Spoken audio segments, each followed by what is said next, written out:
Mais si on parle du social et si on parle de la santé, et c'est dans les thématiques que nous allons aborder, je ne doute pas un seul instant que nos deux projets de société sont totalement différents. D'abord, les électeurs de Jean-François Doré sont, pour une grande partie, des gens socialistes, des gens républicains, qui ne se reconnaîtront pas dans le projet de la NUPES et qui ont, je crois, toute leur place dans la majorité présidentielle, où sont énormément de gens sociaux-démocrates. Par ailleurs, sur les votes des électeurs du Rassemblement national, même si j'ai entendu Jean-Luc Mélenchon demander hier soir sur France 2 aux fachos de voter pour lui, je ne crois pas qu'il ne s'agisse que de fachos parmi les électeurs du Rassemblement national.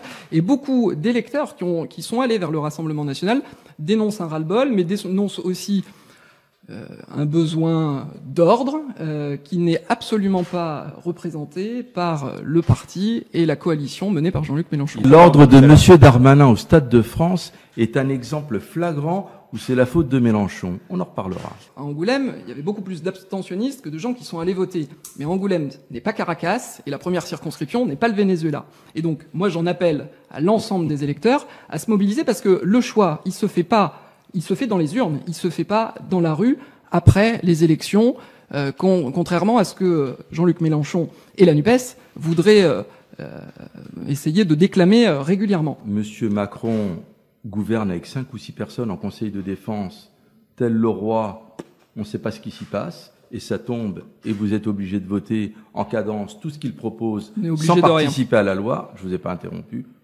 Et nous, on propose de remettre les citoyens à la décision via la 6e République et via effectivement des instances de décision qu'on déclinera localement pour que les citoyens reviennent tout doucement s'approprier la chose publique. Et là, oui, on a un comportement totalement différent et nos projets sont totalement différents. Et peut-être que le Venezuela ou Caracas, si c'est votre seule argumentation, ça va vite être court quand même. Effectivement, les urgences, 120 services qui vont être en PLS cet été, c'est la faute à Mélenchon. Monsieur Macron et monsieur Thomas Mesnier, qui a voté toutes les lois, n'y est pour rien.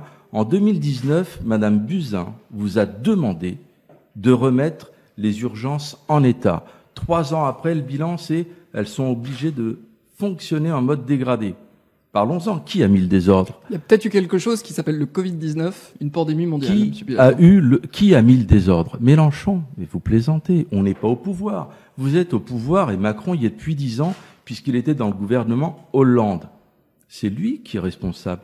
Et vous êtes, en tant que député, via le gouvernement, vous êtes tenu de contrôler l'action du gouvernement. Donc, tout ce qui est en l'état, vous en êtes comptable. La branche maladie, quand François Hollande quitte le pouvoir, il y a 190 milliards de budget par an.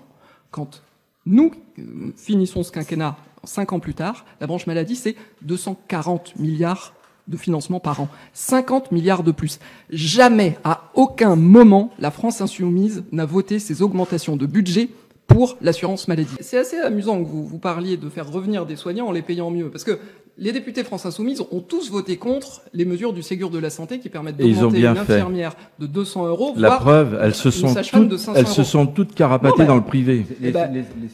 Très bien. Vous validez les insoumis qui ne votent pas l'augmentation de salaire des soignants. Je pense que ça intéressera nos soignants. Et ce raccourci est intéressant. Ils ne sont pas du tout partis vers le privé, en réalité. Parce que finalement, si vous les avez accurés à ce point-là.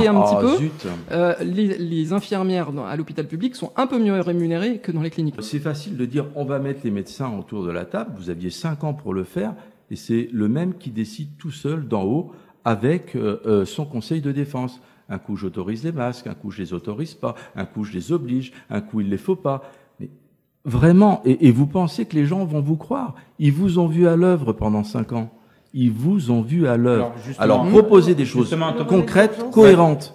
On entend encore M. Pilotin à l'instant dire « des gens vont mourir ». Mais vous pouvez continuer de faire peur aux gens. C'est là-dessus d'ailleurs que prospère M. Mélenchon depuis des années et des années. C'est comme ça que prospère la NUPES. Mais vous êtes le candidat des problèmes. Moi, je vais vous proposer des solutions. Suppression totale, abrogation du pass sanitaire qui est un scandale, qui est vraiment...